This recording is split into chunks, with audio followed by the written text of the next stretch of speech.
Suatu ketika, seorang ratu dan putrinya sedang tinggal bersama di kastil terindah di negeri ini. Sang putri memiliki seorang peri yang sangat dicintainya. Peri ini selalu melindunginya. Suatu hari, ketika sang putri mencapai usia pernikahan, ia memutuskan untuk berangkat menemui pangeran dari negeri lain. Sang ratu memberi putrinya sekotak permata untuk dibawa bersamanya.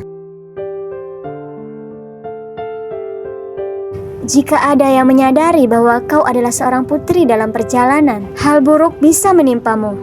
Putriku tersayang, kau akan ditemani asistenku daripada seorang prajurit. Peri yang baik juga memiliki hadiah untuk sang putri.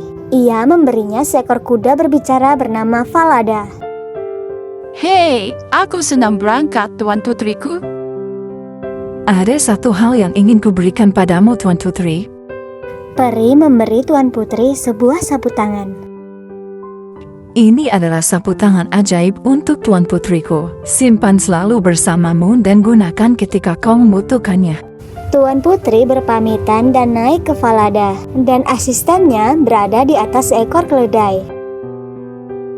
Berjam-jam kemudian, Tuan Putri berjalan di sepanjang jalan hutan. Ia sangat lelah dan berhenti untuk beristirahat. Oh, aku sangat haus. Sepertinya kita membawa air. Bisa tolong beri aku sedikit air? Asisten Tuan Putri meminum air itu. Maaf Tuan Putri, aku juga sangat haus, jadi aku meminum semuanya. Cari air lain, aku bukan pelayanmu. Tuan Putri terkejut akan ucapan pelayan itu, tapi ia tidak mengatakan apapun. Kemudian mereka melanjutkan perjalanan. Setelah beberapa waktu, Tuan Putri berhenti. Asisten kerajaan, bisa tolong ambilkan aku air dari air mancur? Maaf Tuan Putri, tapi aku bukan pembantumu. Yang kukatakan padamu tadi, kau bisa turun dari kudamu dan mengambil airmu sendiri. Sang putri dan Falada melakukan kontak mata.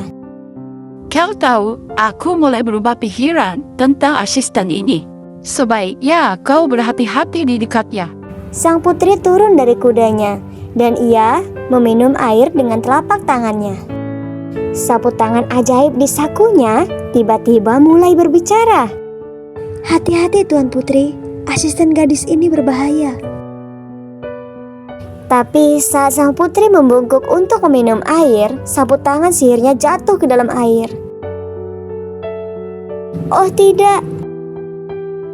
Melihat sapu tangan ajaib mengalir di dalam air, asisten gadis itu melihat kesempatannya. Kau tak punya daya lagi. Mulai sekarang, aku yang akan memberi semua perintah. Kau akan melakukan persis seperti yang kukatakan. Sekarang kau harus membuka pakaianmu sang putri dan berikan pakaianmu untukku. Jika kau mengatakan yang sejujurnya pada siapapun, akan kubuat kau di penjara. Sang asisten gadis itu tak hanya mengenakan pakaian sang putri, ia juga menaiki kudanya. Falada mulai bergerak maju. Sang putri yang sesungguhnya di sisi lain menaiki keledai dan perlahan menyusul. Setelah beberapa saat, mereka berdua tiba di istana. Ketika pangeran menyambut mereka, ia kira asisten gadis itu seorang putri dan mempersilahkannya masuk. Tapi ia juga memperhatikan gadis pelayan itu, yang sebenarnya adalah Tuan Putri yang sesungguhnya. Pangeranku, ia hanya seorang pelayan. Ia tak perlu masuk ke dalam istana bersama kita. Akan lebih baik jika kau memberinya pekerjaan dan mengingatkannya pada tempatnya sebagai pelayanku. Sehingga pangeran melakukannya dan memperkenalkannya pada seorang bocah bernama Kamerat yang menjadi penjaga angsa-angsa. Dengan membantu Konrad, kau bisa menjadi gembala angsa juga. Pangeranku, aku punya satu permintaan lagi darimu. Bisakah kau mengikat kuda pemarah ini? Lebih baik lagi menguncinya dengan rantai. Ia nyaris melemparku dalam perjalanan ke sini. Sehingga pangeran memanggil seorang asisten dan memerintahkannya merantai kuda ke gudang. Asisten gadis itu sedang berusaha memastikan tipuannya tetap menjadi rahasia dan membodohi pangeran. Sebenarnya putri itu sedih dan menangis ketika kudanya Falada telah dirantai. Ia segera pergi ke gudang untuk menemuinya. Falada yang malang hanya berdiri di sana dengan rantai. Oh Falada, apa yang telah mereka lakukan kepadamu? Seandainya Ibunda Surimu mendengar apa yang telah terjadi, dia akan sangat kesal, putriku. Dengan sedih, putri meninggalkan kudanya dan mulai mengikuti angsa-angsa di padang rumput dengan Konrad. Setelah beberapa saat, ia duduk di atas sebuah batu untuk beristirahat dan membuka jepit rambut emas yang menahan rambutnya yang indah. Ketika Konrad melihat jepit rambut berkilau ini, dia segera mendekati rambut putri dan ingin mengambilnya. Jepit rambut emas, aku ingin jepit rambut emas ini. Ah, jangan sentuh rambutku. Tiupan angin berhembus sangat kencang dan lurus, mengambil topi Konrad dan membawanya pergi. Pada saat itu, angin yang begitu gila berhembus, sehingga topi Konrad terbang dari kepalanya. Setelah mengejar topi terbang ke atas gunung, Konrad akhirnya menangkap topinya. Putri yang telah mengikat kembali rambutnya menyembunyikan jepitan rambut emasnya. Setelah menggiring angsa bersama hingga maghrib, Konrad dan Putri akhirnya kembali ke istana. Konrad segera berada di hadapan raja. Aku tak ingin bekerja dengan orang asing. Anda telah menyuruhnya menemaniku. Mengapa, Konrad? Dia gila. Dia berbicara dengan kudanya dan meniup topi saya dan mengolok-olok saya. Dia tidak bekerja sama sekali. Setelah kata-kata ini, keraguan jatuh ke dalam pikiran raja. Keesokan harinya, raja mengikuti Putri secara rahasia. Pertama, Putri pergi ke gudang dan berbicara dengan kudanya yang dirantai. Berbicara lagi. Melihat kuda berbicara, raja tak percaya dengan matanya. Ia kemudian pergi ke padang rumput di mana Konrad dan Putri sedang mengiring angsa-angsa, dan ia bersembunyi di balik semak-semak. Setelah beberapa saat, ia memperlihatkan jepitan rambut emas di rambut Putri.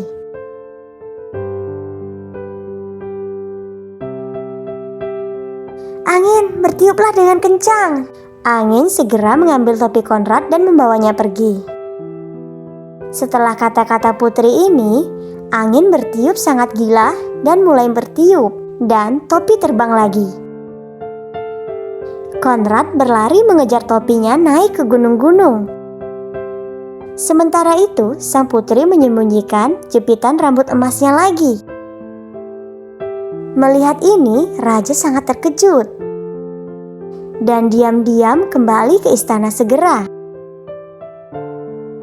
Di malam hari, raja memanggil sang putri ke hadapannya.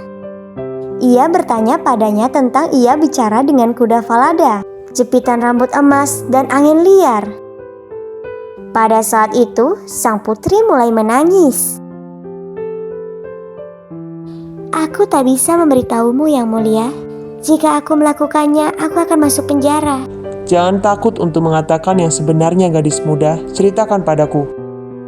Sang putri menceritakan semuanya satu persatu pada raja, mulai dari awal. Sehingga kau adalah putri yang sesungguhnya. Jangan khawatir, tak ada bahaya yang akan menghampirimu. Sekarang pergilah dan bersiaplah seperti seorang putri. Raja segera memanggil pangeran dan menceritakan semuanya. Pada petang yang sama, tanpa mengatakan apapun pada putri palsu, pangeran mengatur pesta di istana. Putri yang asli sedang duduk di satu sisi, pangeran dan putri palsu di sisi lain. Kecantikan putri yang asli sungguh mempesona. Tapi putri palsu tak mengenalinya. Siapa gadis ini? Apa yang ia lakukan di pesta? Di mana ia menemukan perhiasan berkilau itu, gaun indah itu? Oh, bangsawan istana, aku punya cerita untukmu. Dengarkan aku sekarang. Raja mulai menceritakan apa yang terjadi pada putri, seolah itu adalah cerita orang lain. Pada akhirnya, ia bertanya pada semua orang. Bagaimana seseorang yang menipu orang dengan berbohong harus dihukum? Hukuman terberat harus diberikan pada pembohong itu. Rajaku, kakinya harus dirantai dan ia harus dipenjarakan selamanya. Begitukah? Tapi kaulah yang menjadi pembohong dalam kisah ini. Engkau telah memberi dirimu sendiri hukumanmu. Prajurit, habisi pembohong ini dari hadapanku sekarang. Sang asisten gadis itu menderita azab karena telah menghancurkan hidup sang putri dengan cara berbohong. Sang pangeran melamar putri yang sesungguhnya malam itu.